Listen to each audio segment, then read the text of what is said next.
नमस्कार मित्रांनो, तुमच्या आवडत्या उदान मंत्र चॅनलवर तुमचं स्वागत आहे. आज आपण द 48 लॉज ऑफ पॉवर या जगप्रसिद्ध पुस्तकामधील लॉ 17 ते 24 हे 8 सत्ता सिद्धांत शिकणार आहोत, जे तुमच्या आयुष्यात निर्णायक बदल घडवू शकतात. जर तुम्ही लॉ 9 ते 16 पाहिले नसतील तर त्याची लिंक डिस्क्रिप्शन मध्ये दिली आहे.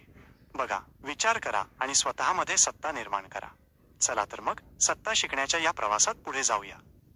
लॉ 17, इतरांना घाबरवून टाका. नेहमी थोडं अनिश्चित ठेवा. Keep others in suspended terror. Cultivate an air of unpredictability. स्पष्टीकरण: जेव्हा तुम्ही अंदाजाने वागता तेव्हा लोक तुमचे पुढचे पाऊल ओळखू शकतात. पण जर तुम्ही अप्रत्याशित वागलात तर लोक गोंधळतात आणि भीतीने भरतात. उदाहरण: नेपोलियन बोनापार्ट लढायांमध्ये विरोधकांना गोंधळवण्यासाठी नेहमी नव्या अनपेक्षित रणनीती वापरत असे. शिकवण: अनिश्चितता म्हणजे नियंत्रण. समोरील व्यक्ती गोंधळली की तिची विचारशक्तीचा ताळमेळ ढासळतो. लॉ 18, इतरांपासून वेगळं राहणं टाळा. लोकांमध्येच सामर्थ्य असतं. Do not build fortresses to protect yourself. Isolation is dangerous. स्पष्टीकरण: दूर राहणं, वेगळं राहणं तुम्हाला सुरक्षित वाटेल, पण ते तुम्हाला इतरांपासून तोडतं आणि माहितीपासून वंचित ठेवतं. उदाहरण: चीनच्या ग्रेट वॉल नंतर सुद्धा मंगोलांनी आक्रमण केलं, कारण ते मानसिकदृष्ट्या लोकांपासून तुटले होते. शिकवण: सामाजिक नेटवर्क, माहिती आणि संबंध हेच खरे कवच आहेत. लॉ 19, कोणाशी व्यवहार करताय हे समजा वा चुकीच्या माणसाशी पंगा नको. Know who you are dealing with. Do not offend the wrong person. स्पष्टीकरण: सर्व माणसं सारखी नसतात. कोणाची आत्मप्रतिमा नाजूक असते, कोणाला सूड हवासा वाटतो. अशा लोकांशी वाईट पंगा घेऊ नका.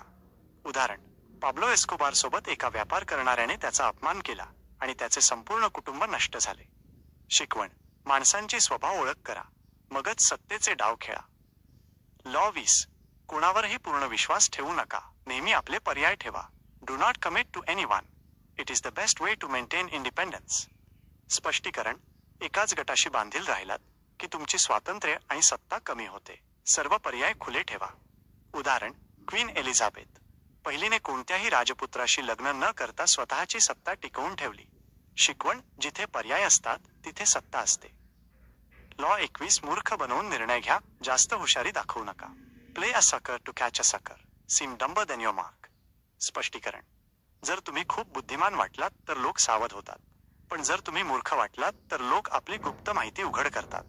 उदाहरण: वॉरेन बफेट अनेकदा मुद्दाम साधेपणा दाखवून लोकांकडून मोठे फायदे मिळवतो.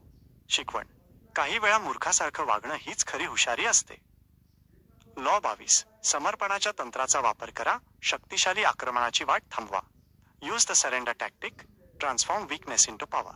स्पष्टीकरण: जेव्हा तुम्ही लढू शकत नाही तेव्हा सरेंडर करून वेळ खरेदी करा. तुमचे समर्पण म्हणजे ताकद साठवण्याचा मार्ग आहे. उदाहरण: सोव्हिएत युनियनने काही युद्धांमध्ये मुद्दाम माघार घेऊन नंतर जबरदस्त प्रतिहल्ला केला.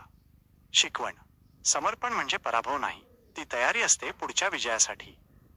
लॉ 23, आपल्या साम्राज्याची सीमा ठरवा. नियंत्रणात ठेवा. Concentrate your forces. स्पष्टीकरण: सत्तेचा प्रसार करताना तुमची शक्ती विभागली गेली तर तुम्ही दुर्बळ होता. एका जागेवर लक्ष केंद्रित करा. उदाहरण: गुगलने सुरुवातीला फक्त सर्च इंजिनवर लक्ष दिलं आणि जग जिंकलं. शिकवण: एकाच बिंदूवर केंद्रित शक्ती हेच सत्तेचं शास्त्र आहे. लॉ 24, राजेशाहीसारखं वागा. तुमचं वागणं लोकांच्या डोळ्यात सत्तेचं भान निर्माण करतं. Play the perfect courtier. स्पष्टीकरण: सत्ता म्हणजे फक्त ताकद नाही, तर शिष्टाचार, शैली आणि प्रभावी संवाद. राजा वाटण्यासारखं वागा, लोक तुमचे अनुसरण करतील. उदाहरण: बेंजामिन डिझरायली ब्रिटिश पंतप्रधान. त्याचे वागणं आणि बोलणं इतकं प्रभावी होतं की महाराणीनं त्याला अंधविश्वासासारखं मानलं. शिकवण: सत्ता मिळवण्यासाठी राजेशाही गरजेची नाही, पण वागणं राजेशाही हवं. हे होते लॉ 17 ते 24, जिथे प्रत्येक नियम तुमचे व्यक्तिमत्व अधिक प्रभावी, रणनीतिक आणि समृद्ध बनवतो. तुम्हाला यामध्ये सगळ्यात खोल आणि उपयोगी नियम कोणता वाटला? कमेंट करून नक्की सांगा. द 48 लॉज ऑफ पॉवर हे पुस्तक अजून वाचलं नसेल तर डिस्क्रिप्शन मधून लिंक वापरून खरेदी करा. लॉ 25 ते 32 लवकरच घेऊन येतोय उदान मंत्रावर. सबस्क्राईब करा, बेल आयकॉन दाबा आणि सत्तेच्या या अद्भुत प्रवासात आमच्या सोबत राहा. धन्यवाद. उदान मंत्र, विचार, सत्ता आणि यशाच्या वाटेवर.